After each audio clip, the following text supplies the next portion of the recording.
Welcome back friends. आप सभी लोगों का स्वागत है आपके अपने चैनल स्टडी विद आर्यन पर और मैं हूं आर्यन।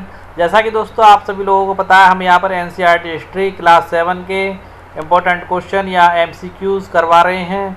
तो दोस्तों आज हमारा उसी क्रम में क्लास 7 का अंतिम अध्याय यानी 10वां अध्याय है, जिसका नाम है 18वीं शताब्दी में नए राजनीतिक गठन। यानी कि 18वीं शताब्दी के बाद आधुनिक भारत प्रारंभ हो जाता है, तो ये उसका अंतिम हिस्सा और बड़ा ही महत्वपूर्ण हिस्सा माना जाता है, क्योंकि इसमें मुगल काल के बाद जाट, मराठा, सिख सभी शामिल हो जाते हैं और उनके महत्वपूर्ण क्वेश्चन शामिल हो जाते हैं। तो एक बड़ा ही महत्वपूर्ण हिस्सा और बड़े ही महत्वपूर्ण प्रश्न इस हिस्से से बनते हैं। तो इस वीडियो को शुरू से लेकर के लास्ट तक पूरा देखिए और सभी प्रश्नों को अपनी नोटबुक में नोट डाउन कर लीजिए, एक भी प्रश्न को मिस मत करिए। और दोस्तों वीडियो को सब्सक्राइब करना तो बिल्कुल ही मत भूलिए। तो बिना टाइम वेस्ट करे हम आगे बढ़ते हैं। दोस्तों देखिए, ये रहा हमारा पहला प्रश्न स्क्रीन पर। निम्नलिखित में से कौन सा कथन सत्य है? 18वीं शताब्दी के पूर्वार्ध में कई स्वतंत्र राजाओं के उदय से मुगल साम्राज्य की सीमाएं बदल गईं। तो दोस्तों ये बात तो आप सभी लोग जानते हैं कि औरंगजेब के बाद जो था मुगल साम्राज्य का पतन होना प्रारंभ हो गया, जिसका कारण दक्कन में लंबे समय तक औरंगजेब का युद्ध करना, जिससे उसकी अर्थव्यवस्था का कमज़ोर पड़ना, कृषक आंदोलनों का उठना, जैसे जाटों का, सिखों का और मराठों का। तो दोस्तों इसलिए मुगल साम्राज्य की सीमाएं तो बदलना स्वाभाविक थी। अलग अलग स्वतंत्र राज्य स्थापित होंगे तो सीमाएं बदलेंगी ऑब्वियसली बात है। अगला देखिए, 1965 तक अन्य शक्ति यानी ब्रिटिश सत्ता ने पूर्व में भारत के बड़े बड़े हिस्सों को सफलतापूर्वक हड़प लिया था। उस समय भारत में ईस्ट इंडिया कंपनी यानी कि ब्रिटिश सत्ता धीरे धीरे अपने पैर जमाने लगी थी। दोस्तों तो आपका ये पॉइंट भी सत्य है। उपयुक्त कथनों में से कौन सा या कौन से सत्य हैं? पहला सही है, कथन दूसरा सही है, कथन पहला व दूसरा सही है। तो दोस्तों यहाँ पर आपका कथन पहला व दूसरा सही है। आगे बढ़ते हैं। औरंगजेब के बाद मुगल उत्तराधिकारियों के सामने जो आर्थिक एवं राजनीतिक परेशानियां आईं, उनके संदर्भ में निम्नलिखित कथनों पर विचार कीजिए।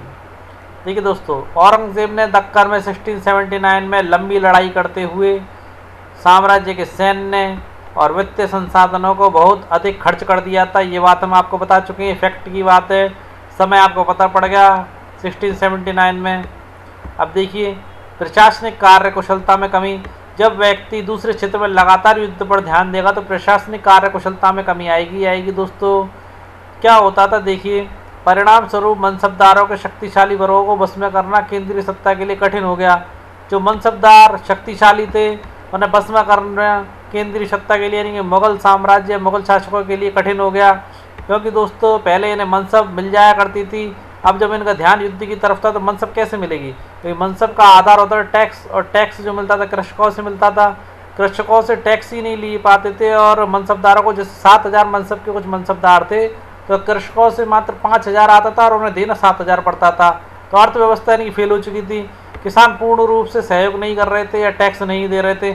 फसलें होने के बाद भी पूर्ण टैक्स या पूर्ण कर मुगल साम्राज्य तक नहीं पहुंच रहा था। तो दोस्तों ये कमी भी थी। सूबेदारों ने प्रांतों पर अपना नियंत्रण सुदृढ़ कर लिया। जो सूबेदार होते थे दोस्तों, इसी कारण से टैक्स वहाँ तक नहीं पहुँच रहा था। देखिए दोस्तों, जो सूबेदार नियुक्त करके भेजे जाते थे, मुगल साम्राज्य के कमज़ोर पड़ने पर सूबेदारों ने उन क्षेत्र पर अपना नियंत्रण मजबूत कर लिया और राजधानी में पहुँचने वाले राजस्व की मात्रा बढ़ती नहीं गई दोस्तों, घटती चली गई, क्योंकि सारा राजस्व या कर वही लोग खा जाते थे, तो राजधानी में आपका राजस्व पहुँचता ही नहीं था पूरा। विभिन्न क्षेत्रों में होने वाले कृषक और जमींदार विद्रोह यानी कि विरोध में आवाज़ उठना, जाटों का विद्रोह हुआ, सिखों का विद्रोह हुआ, ये सारे विद्रोह भी इनके पतन का कारण थे दोस्तों। ओके दोस्तों, तो देखिए उपयुक्त कथनों में से कौन सा है, कौन से कथन सत्य हैं? पहला सही है, दूसरा सही है, पहला दूसरा व तीसरा सही है, पहला दूसरा तीसरा व चौथा सही है। तीसरा तो आपका गलत है, पहला दूसरा व चौथा सही है। तो आपका पॉइंट नंबर चौथा ही सही है, क्योंकि आपका ओनली तीसरे को छोड़ करके सारे आपके सही हैं। आगे बढ़ते हैं। नादिर शाह ने दिल्ली पर कब आक्रमण किया था? 1729, 1739, 1740, 1749। तो दोस्तों नादिर शाह ने दिल्ली में 1739 में आक्रमण किया था। और देखिए उसका कारण क्या रहा था नादिर शाह के आक्रमण करने का? नादिर शाह के पास कोई खुद की सेना नहीं थी दोस्तों, भारत के ही जैसे मराठे हुए, सिखों ने हुए, इन लोगों ने मिलके भारत की लूट करवाई थी, मुगल साम्राज्य की लूट करवाई थी। मुगल साम्राज्य जिस पर पूरे हिंदुस्तान की गरीब जनता का खजाना था, उसे लुटवाने वाले, नादिर शाह के हाथों लुटवाने वाले आपके मराठा और सिख थे। ये मैं नहीं कह रहा हूँ दोस्तों, ये आपकी एनसीईआरटी की बुक कह रही है।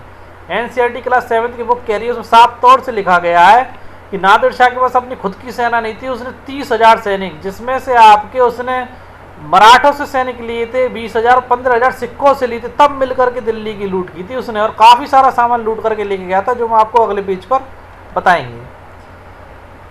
नादिर शाह के बाद किस अफगान शासक ने भारत पर आक्रमण किए थे? तैमूर लंग, नादिर शाह दुत्ते, अहमद शाह अब्दाली, निम्न में से कोई नहीं। तो दोस्तों नादिर शाह के बाद आपके अहमद शाह अब्दाली ने भारत पर काफ़ी बार आक्रमण किए थे। इसकी व्याख्या भी हम अपने नेक्स्ट पेज पर करेंगे। देखिए, किन दो मुगल बादशाहों की हत्या की गई थी? अहमद शाह और शाह आलम दुत्ते, फर्रुखशियार, आलमगीर दुत्ते, रफ़ीउद्दौला, अकबर दुत्ते, बहादुर शाह जफर, अकबर दुत्ते। तो दोस्तों फर्रुखशियार और आलमगीर दुत्ते की हत्या की गई थी इनके सूबेदारों द्वारा। ओके दोस्तों, किन दो मुगल शासकों को उनके अभिजातों ने अंधा कर दिया था? अभिजातों यानी कि सूबेदारों ने अंधा कर दिया था। ये मुगल साम्राज्य का अत्यधिक पतन और अत्यधिक बुरा समय था मुगल साम्राज्य के लिए, कि उन्हीं के सूबेदार और उन्हीं को ही अंधा कर रहे थे। कि दोस्तों अहमद शाह और शाह आलम दुत्ते, फर्रुखशियार, आलमगीर दुत्ते, रफ़ीउद्दौला, अकबर दुत्ते, बहादुर शाह जफर, अकबर दुत्ते। तो दोस्तों अहमद शाह और शाह आलम दुत्ते, इन दोनों को इनकी अभिजात यानी कि सूबेदारों ने अंधा कर दिया था। अब इन सब प्रश्नों की व्याख्या देखिए दोस्तों। देखिए दोस्तों, नादिर शाह ने दिल्ली पर आक्रमण किया और संपूर्ण नगर को लूटकर वह भारी मात्रा में धन दौलत ले गया। ओके दोस्तों, जैसा कि अभी हमने आपको बताया कि नादिर शाह ने आक्रमण किया था, किसके सहयोग से किया था ये भी हमने बता दिया। नादिर शाह ने दिल्ली पर आक्रमण किया और संपूर्ण नगर को लूटकर वह बड़ी भारी मात्रा में धन दौलत ले गया। अब देखिए क्या क्या लेके गया, इंपॉर्टेंट चीज देखिए, उस समय कितने मूल्यवान चीजों को लेकर के गया था। देखिए, नादिर शाह 60 लाख रुपए, कई हजार सोने के सिक्के, लगभग 1 करोड़ रुपए के सोने के बर्तन दोस्तों, जो आज अरबों खरबों की होते, लगभग 50 करोड़ के गहने, अंदाजा नहीं लगा सकते आप दोस्तों, जवाहरात और अन्य चीजें ले गया, जिनमें से कुछ तो इतने बीच कीमती थे कि दुनिया में उनका मुकाबला कोई नहीं कर सकता था, जैसे तख्त ताउस, मयूर सिंहासन, और आपको कोहिनूर हीरा भी इसके अंतर्गत ही आता है दोस्तों। अब देखिए किस लिए लेके गए, क्योंकि हमारे अपने लोगों ने ही साथ नहीं दिया, हमारे मराठों ने और सिखों ने ही हमारे देश का पतन करने में महत्वपूर्ण योगदान निभाया, जो उन्हें सैनिक सहायता उपलब्ध कराई। नहीं तो ये सारी चीज़ें आज हमारे देश के काम आ रहे होते दोस्तों। आगे देखिए दोस्तों, अहमद शाह अब्दाली का आक्रमण संबंधित दूसरा प्रश्न। अफगान शासक अहमद शाह अब्दाली के आक्रमणों का तांता लगा रहा। उसने 1748 से लेकर 1761 के बीच 5 बार उत्तरी भारत पर आक्रमण किया और लूटपाट मचाई थी। ओके दोस्तों, अब देखिए मुगलों के जो शासक थे, उन शासकों की दयनीय स्थिति, या कैसे उनकी हत्या की गई, या कैसे उन्हें अंधा किए गए, इस विषय में महत्वपूर्ण बिंदु। काफ़ी समय तक परवर्ती मुगल बादशाह ईरान और तुरानी तुर्क समूह के हाथों की कठपुतली बने रहे थे। बेहद अपमानजनक स्थिति तब पैदा हुई जब दो मुगल बादशाह फर्रुखशियार का समय था 1713 से 1719, और आलमगीर दुत्ते 1754 से 59 में, इन दोनों की हत्या कर दी गई दोस्तों। और अहमद शाह जो था 1748 से 1754 तक, और शाह आलम दुत्ते को उनके अभिजातों ने यानी कि सूबेदारों ने ही अंधा कर दिया था दोस्तों, साजिश कर करके। आगे देखिए अपने अगला प्रश्न, ये देखिए, मुगल साम्राज्य 18वीं शताब्दी में कितने स्वतंत्र क्षेत्रीय राज्यों में बिखर गया, यानी कितने भागों में बिखर गया था स्वतंत्र क्षेत्रीय राज्यों में, यानी कि कितने प्रांत बन गए थे उसके स्वतंत्र? 5, 4, 3 या 2? 5, 4, 3 या 2? तो दोस्तों मुगल साम्राज्य के 18वीं शताब्दी के बाद आपके 3 स्वतंत्र क्षेत्रीय राज्य बन गए थे दोस्तों। इसकी व्याख्या अगले पेज पर करेंगे। देखिए, पुराने मुगल प्रांत और उनके संस्थापकों को सूची से सुमेल कीजिए। पहली सूची, अवध। अवध का संस्थापक कौन था? वास्तविकता में अवध हुआ, बंगाल हुआ, हैदराबाद हुआ, ये तीनों मुगल साम्राज्य के ही क्षेत्र थे, परंतु यहाँ पर सूबेदार नियुक्त किए गए थे या नायब नियुक्त किए थे, जो बाद में खुद उस जगह के शासक बन बैठे थे। देखिए, अवध का आपका संस्थापक सआदत खान था। ओके दोस्तों, और आपका बंगाल या हैदराबाद, बंगाल के जो आपका शासक था वो आपका मुर्शिद कुली खान था। कौन था? मुर्शिद कुली खान। और हैदराबाद के जो आपके नवाब थे वो आसफ जहाँ थे। कौन से थे दोस्तों? आसफ जहाँ। इस प्रकार आपका ऑप्शन कौन सा सही हुआ? पहले का पहला गलत है, पहले का दूसरा गलत है, पहले का तीसरा गलत है। तो दोस्तों पहले का दूसरा सही है, दूसरे का तीसरा सही है और तीसरे का पहला सही है। तो इस प्रकार आपका ऑप्शन बी सही रहा दोस्तों। ओके दोस्तों, अब पहले प्रश्न की व्याख्या करते हैं दोस्तों। देखिए दोस्तों, मुगल साम्राज्य 18वीं शताब्दी में 3 स्वतंत्र क्षेत्रीय राज्यों में बिखर गया, ये हम आपको बता ही चुके हैं। अब देखिए किन किन में बिखरा वो देख लीजिए। पहले में अवध, बंगाल और हैदराबाद आते थे, जिनके संस्थापकों के विषय में हम आपको थोड़ी देर पहले बता ही चुके हैं। इन राज्यों के शासक अति शक्तिशाली थे और काफ़ी हद तक स्वतंत्र थे। परंतु क्या था दोस्तों, उन लोगों ने मुगल बादशाह से औपचारिक तौर पर अपने संबंध नहीं तोड़े थे। आगे देखिए, दूसरा, ऐसे राज्य जो मुगलों के पुराने शासनकाल में वतन जहांगीर के रूप में काफ़ी प्रसिद्ध थे दोस्तों, जैसे कि आपका जयपुर वाले और मेवाड़ के महाराणा और मारवाड़ वाले। ओके दोस्तों, तीसरी श्रेणी में कौन आते थे? तीसरी श्रेणी में मराठा, सिख, जाटों के राज्य आते थे। ये विभिन्न आकार के थे। इन्हें लंबे एवं कड़े संघर्ष के बाद मुगलों से स्वतंत्रता छीन ली थी। जो थे आपके जाट, मराठे, सिख थे, इन्होंने काफ़ी लंबा संघर्ष किया था और कड़े संघर्ष के बाद मुगलों से स्वतंत्रता छीनी थी इन लोगों ने। ओके दोस्तों, अब देखिए जो आपके 3 जो क्षेत्रीय राज्य थे उसके विषय में बताते हैं। अवध, बंगाल और हैदराबाद के विषय में देखिए। सआदत खान, मुर्शिद कुली खान और आसफ जहाँ का मुगल दरबार में ऊंचा स्थान था। ओके दोस्तों, मुगल बादशाहों को उन पर विश्वास भी था। आसफ जहाँ और मुर्शिद कुली खान दोनों को 7-7 हज़ार का जात यानी मनसबदारी मिली हुई थी, और जबकि सआदत खान की जात यानी कि मनसबदारी 6,000 की थी। सारे के सारे सूबेदार थे मुगल दरबार के और बाद में अपना अपना राज्य, स्वतंत्र राज्य बना करके बैठ गए थे। आगे देखिए अगला प्रश्न, हैदराबाद निजाम आसफ जहाँ के संबंध में निम्नलिखित कथनों पर विचार कीजिए। देखिए, पहले अवध फिर दक्कन का सूबेदार बना। आसफ जहाँ जो था आपका पहले अवध का फिर दक्कन का सूबेदार बना था। दक्कन में होने वाले उपद्रवों एवं मुगल दरबार में चल रही प्रतिस्पर्धा का फायदा उठाकर उसने सत्ता हथियाई और उस क्षेत्र का शासक बन गया। ये बात बिल्कुल सत्य है दोस्तों। मुगल दरबार में जो सूबेदारों के मध्य जो प्रतिस्पर्धा चल रही थी उसका फायदा उठाकर इसने सत्ता हथिया ली और उस क्षेत्र का शासक बन गया। देखिए अगला, आसफ जहाँ कुशल सैनिकों एवं प्रशासकों को उत्तरी भारत से लाया था, जिसे उसने मनसब और जहांगीर प्रदान की थी। देखिए दोस्तों, ये क्या था, अपने वफादार सैनिक और प्रशासकों को उत्तरी भारत से लेकर के आया और अपने क्षेत्र का मुगलों द्वारा जो मनसब दी जाती थी और जो जागीरें प्रदान की जाती थी, उन सूबेदारों को उनकी संख्या में कमी करके जो अपने कुशल सैनिकों और प्रशासकों को इसने मनसबदारी देना प्रारंभ कर दिया और उन्हें जहांगीरें प्रदान करना प्रारंभ कर दिया था। ओके दोस्तों, जिससे इसका उस क्षेत्र पूर्ण नियंत्रण बना रहे। हैदराबाद राज्य पश्चिम की ओर मराठों के विरुद्ध और पठारी क्षेत्र के स्वतंत्र तेलुगु सेना नायकों के साथ युद्ध करने में सदा संलग्न रहता था। ये बात हकीकत है दोस्तों। हैदराबाद द्वारा मराठों और तेलुगु सेना नायकों के मध्य युद्ध में हमेशा संलग्न रहने की जानकारी मिलती है। ओके फ्रेंड्स, आगे देखिए दोस्तों, चौथा पॉइंट, निजाम कौरमंडल तट पर नियंत्रण करने की महत्वाकांक्षा रखता था जो ब्रिटिश शक्ति के सहयोग से पूरी हुई। ये बात आपके दोस्तों बिल्कुल गलत है। इसकी व्याख्या और कर देते हैं यहाँ पर। देखिए दोस्तों, पूर्व दिशा में निजाम आसफ जहाँ कौरमंडल तट पर स्थित वस्त्रों उत्पादक धन संपन्न क्षेत्र यानी वस्त्र उत्पन्न करने वाले धन से संपन्न क्षेत्र पर अपना नियंत्रण करने की महत्वाकांक्षा रखता था, पर उनकी इस महत्वाकांक्षा पर उस क्षेत्र में ब्रिटिश शक्ति की उपस्थिति के कारण रोक लग गई थी दोस्तों। ओके दोस्तों, एक बात और जान लीजिए, जो आपका जो निजाम था इसकी फौज कितनी थी, कितनी संख्या फौज थी। तो दोस्तों, निजाम के पास 400 हाथियों की सवारी हुआ करती थी और कई हज़ार घुड़सवार थे।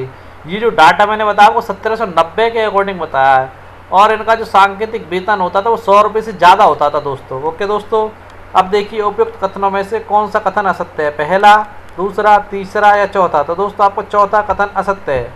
आगे बढ़ते हैं अगले प्रश्न की ओर। देखिए, अवध के संस्थापक बुरहान उल मुल्क के संदर्भ में निम्नलिखित कथनों पर विचार कीजिए। इनके अवध की सूबेदारी इसने आएगा दोस्तों, इन्होंने अवध की सूबेदारी, दीवानी और फौजदारी एक साथ अपने हाथ में ले ली थी और सूबे के राजनीतिक, वित्तीय और सैनिक मामलों का एकमात्र कर्ता धर्ता बन गया था दोस्तों। दोस्तों इसी प्रकार ही तो ये अपने राज्य पर नियंत्रण स्थापित करते थे। सूबेदार होने के बाद भी सब चीज़ अपने हाथ में ले लेते थे और फिर उस क्षेत्र के स्वतंत्र शासक बन बैठते थे। ठीक है दोस्तों।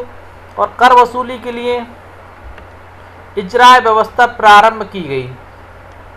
इजारेदार व्यवस्था प्रारंभ की गई। इजारेदार व्यवस्था दोस्तों सूबेदारी व्यवस्था को हटा करके मनसबदारी व्यवस्था या टैक्स का राजस्व वसूली की व्यवस्था को हटा करके इन्होंने इजारेदारी व्यवस्था प्रारंभ कर दी। यानी कि सूबेदार को टैक्स वसूल करने की आवश्यकता ही इन्होंने ख़त्म कर दी। यहाँ पर इन्होंने क्या करा, एक ठेका प्रथा प्रारंभ कर दी। यानी कि ऐसे सेठों से टैक्स वसूला जाता था जो सबसे ज़्यादा ऊंची बोली लगाते थे। सबसे ज़्यादा ऊंची बोली लगाते थे उन लोगों से ही पैसे ले लिए जाते थे और बाकी उनको अधिकार दे दिया जाता था टैक्स वसूलने का।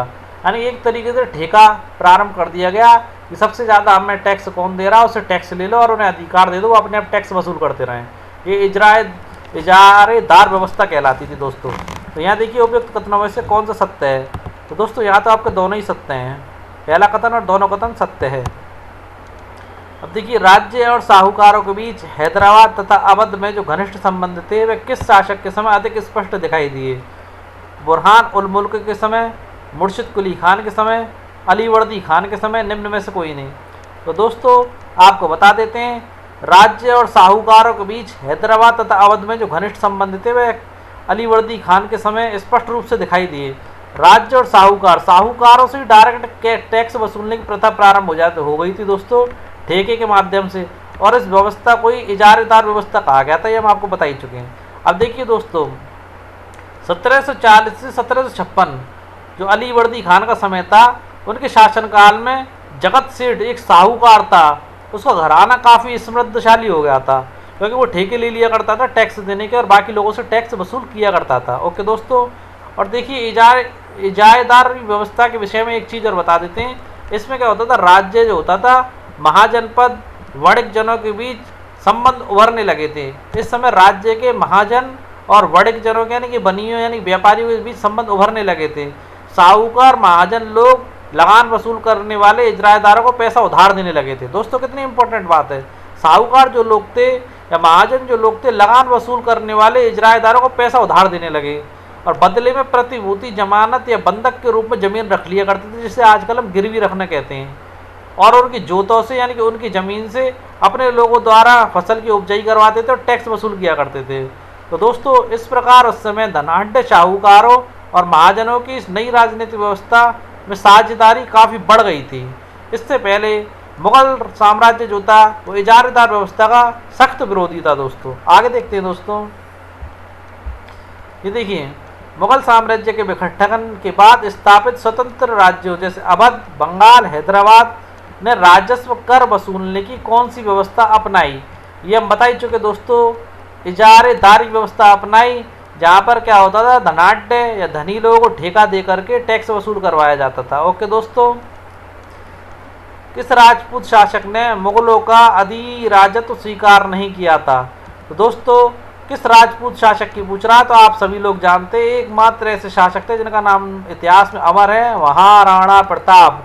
इन्होंने मुगलों का अधिराजत्व अपने जीवन काल में कभी भी स्वीकार नहीं किया था। ओके दोस्तों। देखिए दोस्तों मेवाड़ एकमात्र ऐसा राजपूत राज्य था जिसने मुगल सत्ता को चुनौती दी थी। 1572 में उदयपुर तथा मेवाड़ के बड़े क्षेत्र पर नियंत्रण के साथ मेवाड़ की राजगद्दी पर आपके मेवाड़ के महाराणा प्रताप आसीन हुए थे। महाराणा के पास मुगल आदि यानी कि मुगलों की सत्ता को स्वीकार करने के लिए कई दूत भेजे गए, लेकिन वो अपने निर्णय पर दृढ़ रहे और उन्होंने मुगलों की सत्ता को कभी स्वीकार नहीं किया। अब देखिए अपना अगला प्रश्न, 18वीं शताब्दी में मुगल दरबार की गुटिया राजनीति में अपने पैर फंसाने वाले कौन से राजपूत शासक थे? महाराणा प्रताप, जसवंत सिंह, मोटा राजा उदय सिंह या अजीत सिंह? तो दोस्तों आप जानते ही हैं जोधपुर के अजीत सिंह ने 18वीं शताब्दी में गुटिया राजनीति में अपने पैर फंसाए थे। ओके दोस्तों। अगला प्रश्न देखते हैं आपका नेक्स्ट पेज पर। देखिए दोस्तों एक बात आवश्यक रूप से कहेंगे, वीडियो को शुरू से लेकर के अंत तक देखिए क्योंकि यहाँ पर काफ़ी महत्वपूर्ण और अच्छे प्रश्नों की एक श्रृंखला है जो प्रश्न आपके प्रतियोगी परीक्षाओं में आपको देखने को मिलेंगे। आगे देखिए प्रश्न नंबर 15। 18वीं शताब्दी में राजपूतों की वतन जहांगीरों में हुए परिवर्तन के संबंध में निम्नलिखित कथनों में से कौन सा सही नहीं है। पहले तो वतन जहांगीर जान लीजिए, जिन्होंने मुगलों का आधिपत्य स्वीकार कर लिया था, मुगलों की सत्ता को स्वीकार कर लिया था, उन्हें वतन जहांगीरें इनाम के रूप में दी गई। यानी कि जिस जगह वो रहते थे वो राज्य का सुख, उस राज्य का उपयोग करने के लिए वो राज्य उनको दे दिया गया। जैसे आपके जयपुर राजघराने को, और जैसे कि अमर सिंह ने मुगलों से संधि की थी तो वो राज्य भी उनको वतन जागीर के रूप में दे दिया गया। मुगलों ने उस पर अपना आधिपत्य नहीं जमाया, बल्कि वहाँ से कुछ चीज़ें ले लिया करते थे, जैसे 1000 घोड़े बस, और राजकुमार को मुगल दरबार में पेश होना आवश्यक तक था, और कर वगैरह वसूल लिया करते थे उन क्षेत्रों से। मगर उन लोगों की जो जागीरें थी वो वतन जागीर के रूप में उन्हीं के पास ही रहने दी थी। अब देखिए क्या कहता है प्रश्न। 18वीं शताब्दी में राजपूतों की वतन जागीरों में हुए परिवर्तनों के संदर्भ में निम्नलिखित कथनों में से कौन सा सही नहीं है। अब देखिए 18वीं शताब्दी में राजपूतों की वतन जागीरों परिवर्तन हुए थे, तो पूछ रहा है कौन सा सही नहीं है। देखिए, बादशाह जहादार शाह ने 1713 में इन राजाओं के इन पदों का नवीनीकरण कर दिया। बिल्कुल दोस्तों, 18वीं शताब्दी में जहादार शाह ने इनका नवीनीकरण कर दिया था। देखिए कैसे, जोधपुर के राजा अजीत सिंह को गुजरात की सूबेदारी भी दे दी थी, और अंबर के राजा सवाई जय सिंह को मालवा की सूबेदारी दे दी थी दोस्तों। और आगे चल के इन दोनों क्षेत्रों की सूबेदारी जो लोग मराठाओं से हार गए थे, मुगलों ने इन लोगों को सूबेदारी दे दी, और ये सूबेदारी दोस्तों मराठाओं से ये दोनों लोग हार गए। देखते हैं, जोधपुर शासकों ने कन्नौज को जीतकर अपने राज्य में मिला लिया। ये गलत है दोस्तों, जोधपुर शासकों ने कभी भी कन्नौज को नहीं जीता, जबकि इन्होंने नागौर को जीत करके अपने साम्राज्य में मिला लिया था। किसको जीत लिया था? नागौर को। नागौर को जीत करके अपने साम्राज्य में इन्होंने मिला लिया था। ओके दोस्तों, आगे बढ़ते हैं। दूसरी ओर से अंबर यानी कि आमेर, अंबर ने बूंदी के बड़े हिस्सों पर कब्जा कर लिया, एवं सवाई राजा जयसिंह ने जयपुर में अपनी नई राजधानी स्थापित की, एवं 1722 में आगरा की सूबेदारी इन्हें दे दी गई थी। ओके दोस्तों, इस प्रकार दोस्तों उपयुक्त कथनों में से आपका कौन सा असत्य है? तो आपका असत्य तीसरा असत्य है। आगे देखते हैं अपना अगला प्रश्न। अंबेर के शासक जवाई जयसिंह के संदर्भ में निम्नलिखित कथनों में से कौन सा कथन सही नहीं है।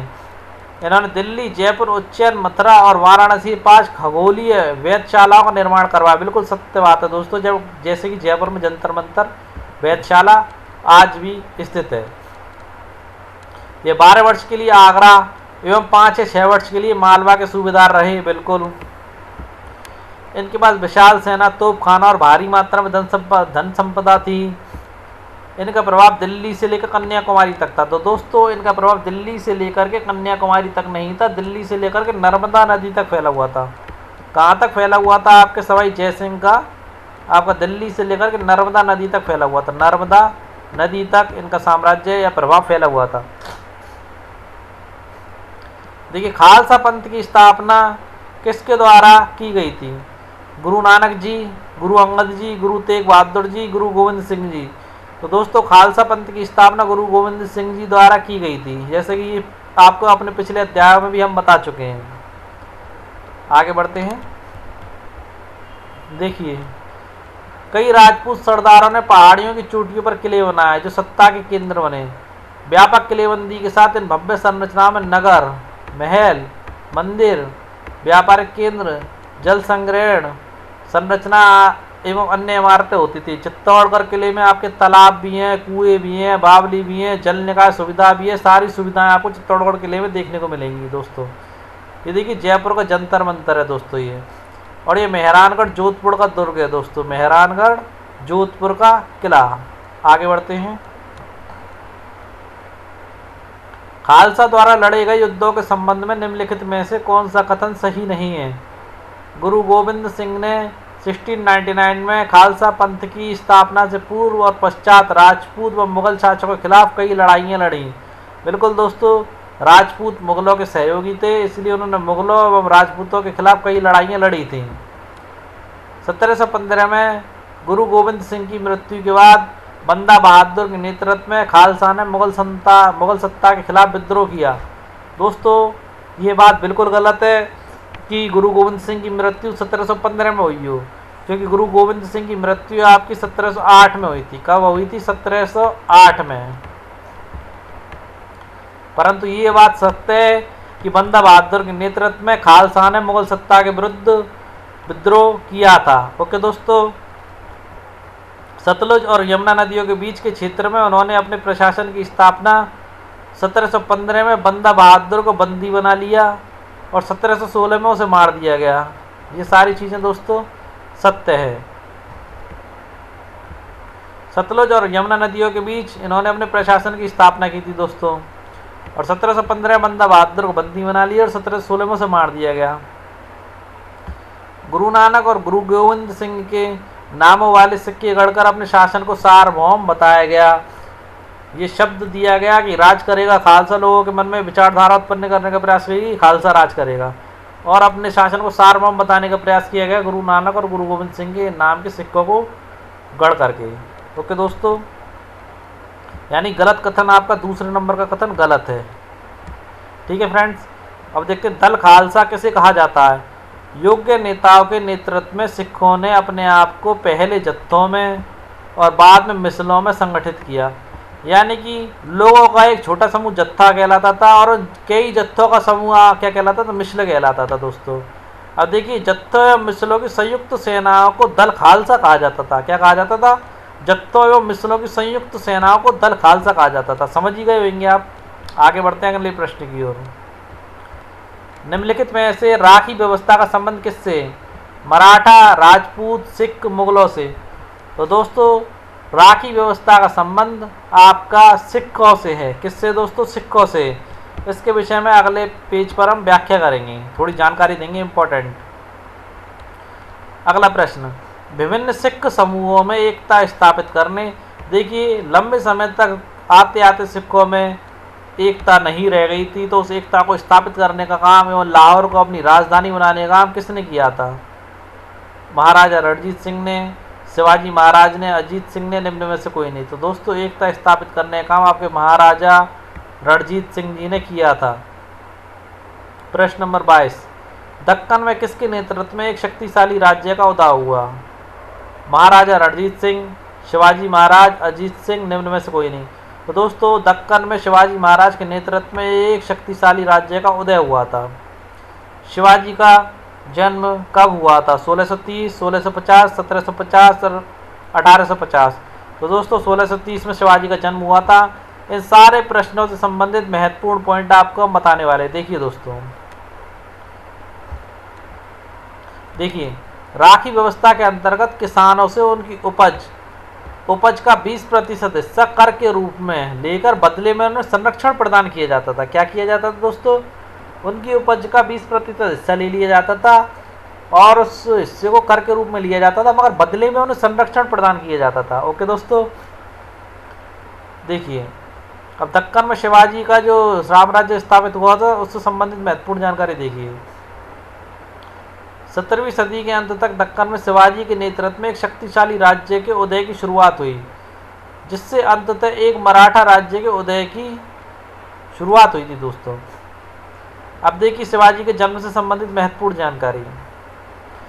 शिवाजी का जन्म 1630 में जीजाबाई और शाहजी से हुआ था। यानी कि जीजाबाई उनकी माता थी और शाहजी उनके पिता थे। अपनी माँ एवं अभिभावक दादा कोणदेव के मार्गदर्शन में शिवाजी कम उम्र में ही विजय पथ पर निकल पड़े थे। देखिए दोस्तों, शिवाजी की माँ और अभिभावक दादा कोणदेव थे, क्योंकि उन्होंने उनको पाला था। उनके मार्ग निर्देशन में शिवाजी कम उम्र में ही विजय पथ पर निकल पड़े थे। देखिए, शिवाजी ने जावली पर कब्जा किया और देखिए, मवाला पठारों पर अविवादित मुखिया बना दिया। जावली पर उन्होंने जो कब्जा कर लिया, उससे उन्हें मवाला पठारों का अविवादित मुखिया बनने में सहयोग मिला था, जिसने उनके क्षेत्र विस्तार का पथ प्रशस्त कर दिया था। बीजापुर और मुगलों के खिलाफ उनके कारनामों ने उन्हें विख्यात व्यक्तित्व बना दिया था। ओके दोस्तों, आगे बढ़ते हैं। मराठों द्वारा वसूले जाने वाले चौथ का क्या तात्पर्य है? या मराठों द्वारा वसूले जाने वाले चौथ का तात्पर्य क्या था? देखिए, चौथ के विषय में पूछ रहा है कि चौथ क्या थी। जमींदारों द्वारा वसूले जाने वाले भू राजस्व का 25% दक्कन में इनको मराठा वसूलते थे।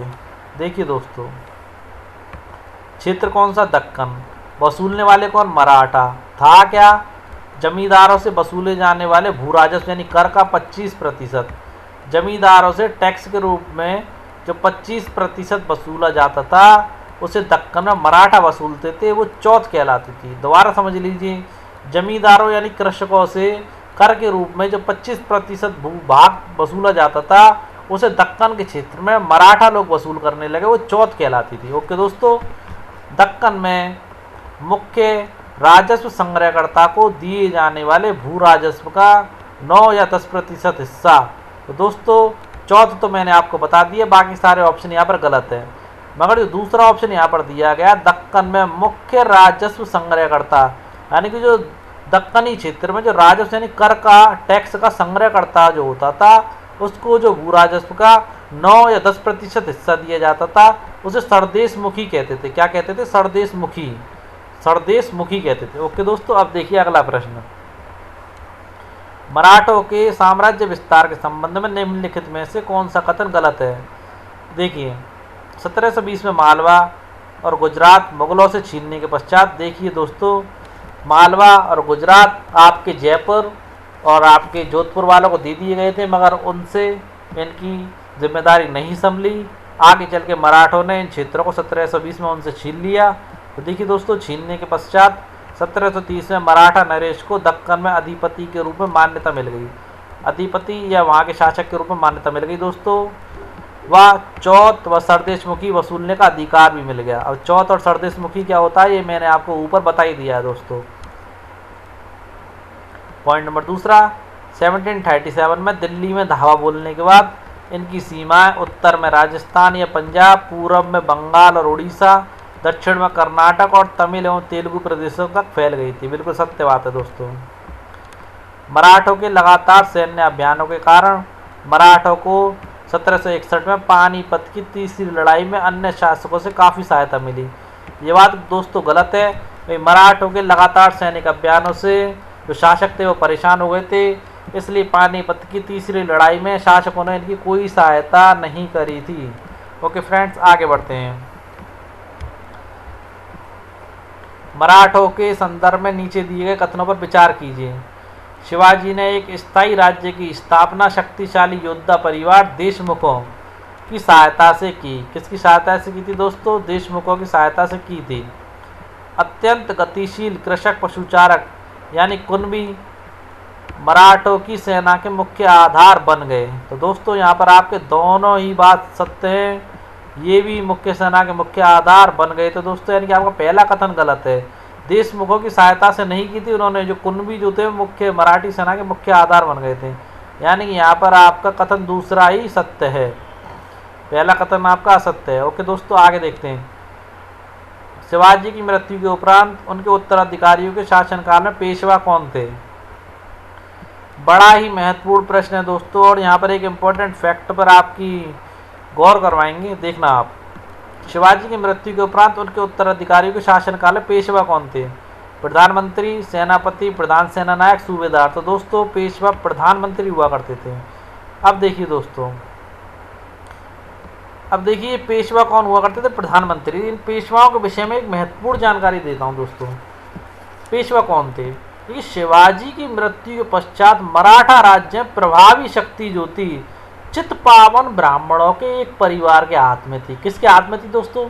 चित्पावन ब्राह्मणों के एक परिवार के हाथ में थी, जो क्या करता था? तो शिवाजी के उत्तराधिकारियों के शासनकाल में पेशवा यानी प्रधानमंत्री के रूप में अपनी सेवाएं देते थे।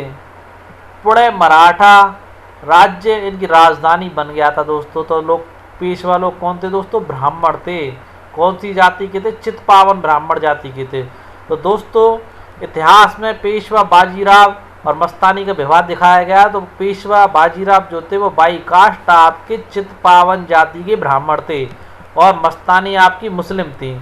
उन्हीं के पुत्र थे जिनका नाम था शमशेर बहादुर शाह, जिनकी समाधि आपकी भरतपुर में स्थित है, जो भरतपुर आपका राजस्थान के अंतर्गत एक जिला है। बाजीराव मस्तानी पिक्चर जब रिलीज़ हुई थी तो उनकी समाधि के विषय में अखबारों में काफ़ी छपा था, जो बाजीराव और मस्तानी की संतान है। ओके दोस्तों, बाजीराव बाई कास्ट कौन थे? चित्पावन ब्राह्मण एक परिवार में से थे और आपकी मस्तानी मुस्लिम थी। ओके फ्रेंड्स, आगे देखते हैं। बाजीराव प्रथम के विषय में निम्नलिखित कथनों पर विचार करें। इन्हें बाजीराव बल्लाल के नाम से भी जाना जाता था। पेशवा बालाजी विश्वनाथ जो कि बाजीराव प्रथम के दादा थे दोस्तों, ये चीज़ गलत है। इन्हें बाजीराव बल्लाल के नाम से जाना जाता था, ये चीज़ सही है, परंतु इनके दादा नहीं थे दोस्तों, ये इनके पिता थे। कौन थे दोस्तों? पिता थे। ओके फ्रेंड्स, पेशवा बालाजी विश्वनाथ जो कि बाजीराव के पिताजी थे दोस्तों। इन्हें विंध्य के पार मराठा राज्य का श्रेय प्राप्त है, यानी विंध्यांचल पर्वत के पार मराठा राज्य को स्थापित करने का श्रेय प्राप्त है। इनको मालवा, बुंदेलखंड, गुजरात और पुर्तगाली के खिलाफ सैन्य अभियान के लिए भी जाना जाता है। ओके दोस्तों, गलत कथन इसमें से केवल आपका दूसरा कथन ही गलत है। ओके दोस्तों, असत्य केवल दूसरा असत्य है। आगे बढ़ते हैं। निम्नलिखित कथनों में से कौन से कथन असत्य हैं? मालवा में मराठा अभियानों ने उस क्षेत्र में स्थित शहरों के विकास एवं समृद्धि को कोई हानि नहीं पहुंचाई। मराठों द्वारा नियंत्रित इलाकों में वाणिज्य व्यापार पूरी तरह नष्ट हो गया। तो दोस्तों यहाँ पर आपका पहला कथन सत्य है, क्योंकि उन्होंने कोई हानि नहीं पहुंचाई थी व्यापार को और चलता रहा था व्यापार। ओके दोस्तों, यानी यहाँ पर आपका दूसरा कथन असत्य है। इसे व्याख्या करेंगे दूसरे पेज पर, मेन पॉइंट बताएंगे। किस जाट नेता के समय भरतपुर एक शक्तिशाली राज्य के रूप में उभरा था? तो दोस्तों चूड़ामल के समय, सूरजमल के समय, जवाहर सिंह के समय, बृजेंद्र सिंह के समय। तो दोस्तों महाराजा सूरजमल के समय भरतपुर एक शक्तिशाली जाट राज्य के रूप में उभरा था। दोनों प्रश्नों की व्याख्या करते हैं दोस्तों, देखिए मेन पॉइंट बताते हैं आपको। देखिए, मालवा क्षेत्र में अवस्थित उज्जैन सिंधिया यानी मराठों की सिंधिया शाखा के संरक्षण में थे और इंदौर जो कि मराठों की होलकर के आश्रय में फला फूला था। ये शहर हर तरह से बड़े और समृद्धशाली थे, महत्वपूर्ण वाणिज्यिक और सांस्कृतिक केंद्रों के रूप में कार्य कर रहे थे। मराठों द्वारा नियंत्रित इलाकों में व्यापार के नए मार्ग खुले थे दोस्तों। व्यापार को खुर्द-बुर्द नहीं किया था उन्होंने, बल्कि व्यापार के नए मार्ग खुले थे। देखिए, चंदेरी के क्षेत्र में उत्पादित रेशम वस्त्रों को मराठों की राजधानी पुणे में नया बाजार मिला था। बुरहानपुर पहले आगरा और सूरत के बीच की धुरी पर ही अपने व्यापार में संलग्न था, लेकिन अब उसने अपने वाणिज्यिक भीतरी क्षेत्र को बढ़ाकर दक्षिण में पुणे, नागपुर तथा पूर्व में लखनऊ तथा इलाहाबाद को भी शामिल कर लिया था। ओके दोस्तों, यानी व्यापार खूब अच्छा फला फूला था। अब देखिए, जाटों के विषय में बताते हैं आपको। जाटों की शक्ति सूरजमल के समय पराकाष्ठा पर पहुंच चुकी थी।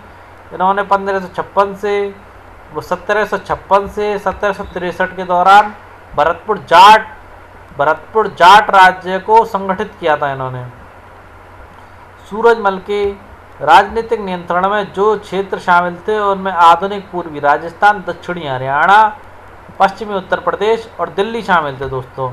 और सूरजमल के पिता दोस्तों चूड़ामन थे। चूड़ामन के विषय में भी आपको बता देते हैं। चूड़ामन के नेतृत्व में उन्होंने दिल्ली के पश्चिम में स्थित क्षेत्र पर अपना नियंत्रण कर लिया था दोस्तों।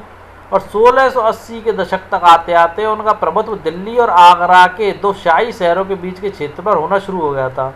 और दोस्तों ऐसा भी कहा जाता है कुछ अरसे के लिए आगरा शहर के अभिरक्षक ही बन गए थे। ओके दोस्तों, आगे बढ़ते हैं। ये देखिए, नादिर शाह के मुगलों पर आक्रमण के समय किन लोगों ने उसकी मदद की थी? हम आपको बता ही चुके हैं दोस्तों, मराठाओं और सिखों ने मदद की थी। उसके पास 30,000 की सेना थी दोस्तों। कितनी सेना थी नादिर शाह के पास? 30,000 की सेना थी। उसमें आपके मराठाओं की संख्या दोस्तों जान लीजिए, अपने ही दगाबाज होते हैं दोस्तों। ये देखिए, 20,000 की सेना आपकी मराठाओं की थी और सिखों में से 15,000 सिखों ने इन लोगों का सहयोग किया था। जब जाके भारत को लूटा गया, भारत के खजाने को, कोहिनूर को, मयूर सिंहासन को, उन सारी चीज़ों को लूटा गया था दोस्तों। ओके दोस्तों, घर के विधि लंका ढाते हैं दोस्तों। ये आप सब लोग समझ चुके होंगे एनसीईआरटी को पढ़ करके। जाटों ने अंबर यानी कि आमेर और आगरा की शैलियों का समन्वय यानी कि दोनों को मिलाते हुए एक विशाल बाग महल का निर्माण किस जगह करवाया था? दिल्ली, जयपुर, डीग या आगरा? तो दोस्तों इसका निर्माण उन्होंने डीग में करवाया था और शाहजहाँ के कालीन कला को उन्होंने वहाँ पर उत्कृष्ट किया है।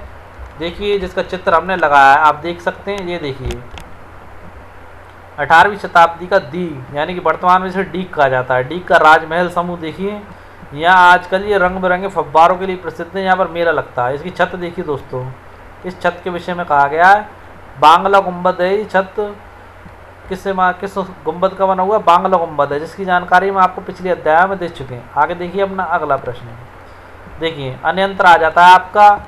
इसमें यह बताया गया है कि कब आम जनता को नागरिक होने का दर्जा मिला, कब उन्हें उनके अधिकार मिले, खाली भारत में ही नहीं विभिन्न देशों में भी। तो देखिए 18वीं शताब्दी में भारत में विभिन्न राज्य व्यवस्थाओं में जनसाधारण को अपनी अपनी सरकारों के कार्य में हिस्सा लेने का अधिकार नहीं था। यानी कि 18वीं शताब्दी तक तो जनसाधारण यानी कि साधारण पब्लिक को सरकारों के कार्य में हिस्सा लेने का अधिकार ही नहीं था, तो सब जानते हैं। ऐसी स्थिति पश्चिमी दुनिया में 18वीं शताब्दी के आखिरी दशकों तक बनी हुई थी।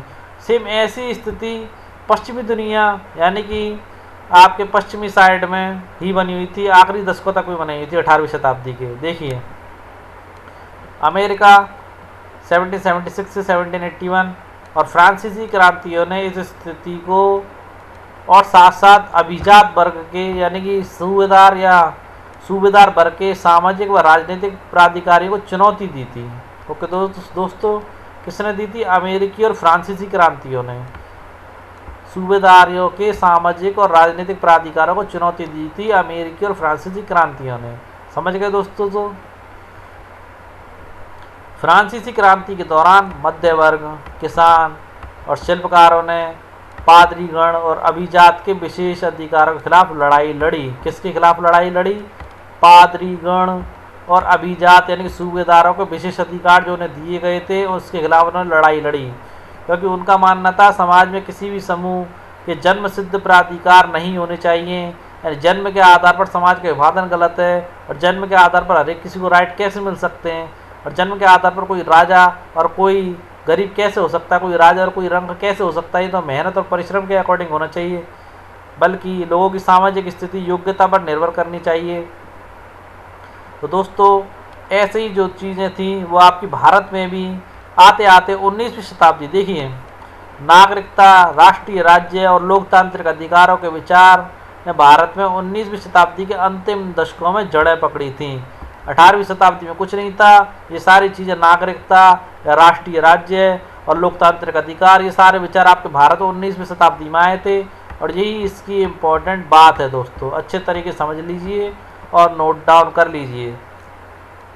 ओके फ्रेंड्स, आज हमारा क्लास 7th का 10वां अध्याय यानी क्लास 7th की आपकी हमारे अतीत पार्ट द्वितीय का पूरा पोर्शन कंप्लीट हो चुका है।